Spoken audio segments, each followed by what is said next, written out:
Pernikahan itu kan ya di banyak tradisi selalu dibangun di atas hak dan kewajiban.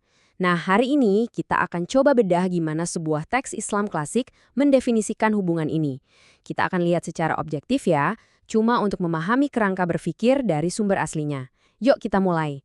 Oke, jadi landasan dari semua ini tuh sebenarnya satu perintah sederhana dari Al-Quran. Bergaullah dengan mereka secara patut. Menurut teks yang kita kaji, kata patut di sini tuh bukan sekedar sopan santun biasa loh. Ini adalah sebuah standar. Kasih sayang, keadilan, dan cara bicara yang baik itu jadi fondasi dari segalanya. Sekarang kita masuk ke tema pertama, yaitu prinsip-prinsip inti yang menurut sumber ini jadi penopang sebuah pernikahan. Teks ini ngenalin satu istilah kunci, ma'ruf. Artinya ini lebih dalam dari sekedar baik. Ma'ruf itu standar perilaku yang diterima baik oleh norma masyarakat maupun hukum agama. Intinya sih prinsip dasarnya satu, jangan saling merugikan. Nah, di sini kita lihat konsep keseimbangan yang cukup menarik. Teks ini mengutip ayat yang bilang kalau hak dan kewajiban itu seimbang. Tapi di saat yang sama, ada penekanan soal tingkat kelebihan suami yang oleh sumber ini dihubungkan dengan kewajiban istri untuk taat. Jadi ini bisa dibilang sebuah keseimbangan, tapi dalam sebuah kerangka hierarki. Biar lebih kebayang gimana praktiknya, teks ini ngasih contoh dari sahabat Nabi, Ibnu Abbas. Beliau bilang dia suka berdandan untuk istrinya, sama seperti istrinya suka berdandan untuk dia. Ini gambaran nyata dari timbal balik. Usaha dan rasa hormat itu datang dari dua arah. Yuk kita lanjutin untuk lihat gimana konsep ini diurai jadi kewajiban-kewajiban yang lebih spesifik yang saling berkaitan antara suami dan istri. Jadi gimana sih rinciannya? Teks ini ngejelasin begini. Hak istri itu antara lain diperlakukan dengan baik dan diberi nafkah. Nah, sebagai gantinya, hak suami adalah ketaatan dan istrinya menjaga kehormatan rumah. Contohnya, nggak mengizinkan orang yang suaminya nggak suka masuk ke rumah. Jadi ini kayak sistem hak dan kewajiban yang saling terkait. Terus gimana kalau terjadi konflik? Nah, teks ini ternyata juga ngebahas kerangka kerja yang spesifik untuk situasi yang disebut nusyus atau pembangkangan dari pihak istri. Mari kita lihat gimana istilah ini didefinisikan dan langkah-langkah penanganannya menurut sumber ini ya. Pertama-tama, penting banget buat kita pahami apa yang dimaksud dengan nusus dalam konteks teks ini. Ini bukan sekedar perselisihan biasa ya. Sumber ini mendefinisikannya sebagai tindakan pembangkangan yang jelas, contohnya kayak pergi dari rumah tanpa izin, atau secara terbuka menolak taat. Konteks inilah yang jadi dasar buat langkah-langkah selanjutnya.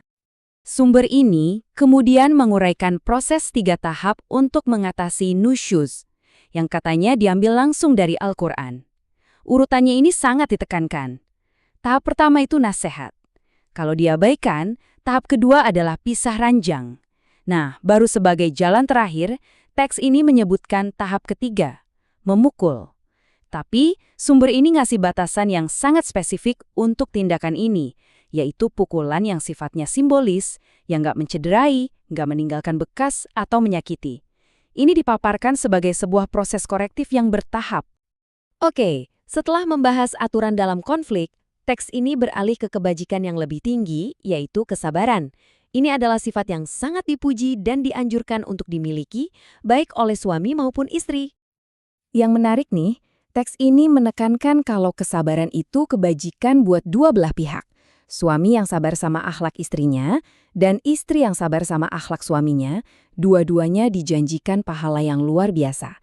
Teks ini bahkan menyamakannya dengan pahala yang diberikan kepada 2 tokoh besar dalam sejarah Islam, Nabi Ayub dan Asia. Untuk menggambarkan kesabaran seorang suami, teks ini menceritakan kisah Nabi Ayub.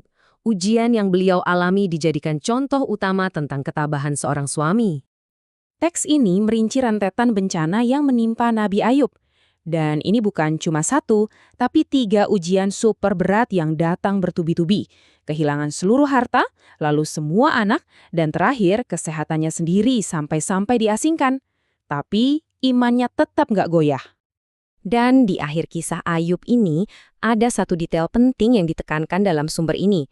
Di tengah semua penderitaan dan pengasingan itu, cuma 1 orang yang tersisa di sisinya, istrinya, Rahma, yang dengan setia merawatnya. Selain kisah Nabi, teks ini juga ngasih contoh dari sahabat, Umar bin Khattab. Ini contoh kesabaran yang lebih praktis ya.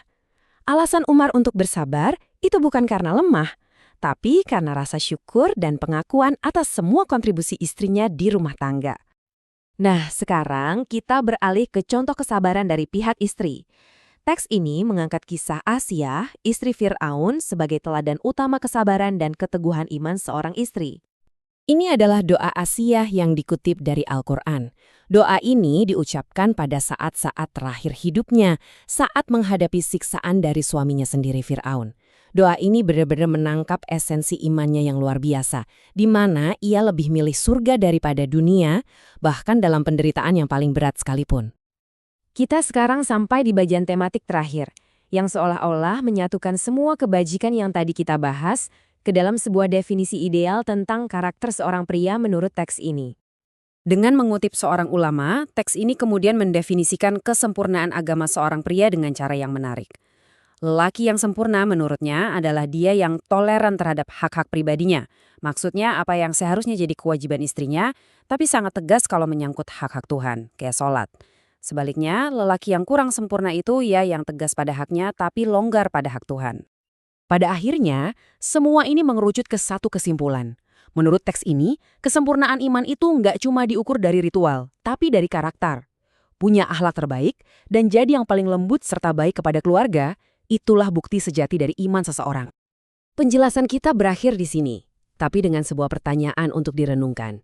Gimana ya prinsip-prinsip yang sudah kita bedah barusan tentang hierarki, hubungan timbal balik, dan kesabaran bisa dipahami dan mungkin diterapkan dalam dinamika hubungan kemitraan di zaman sekarang? Ini sebuah pemikiran akhir untuk Anda bawa pulang.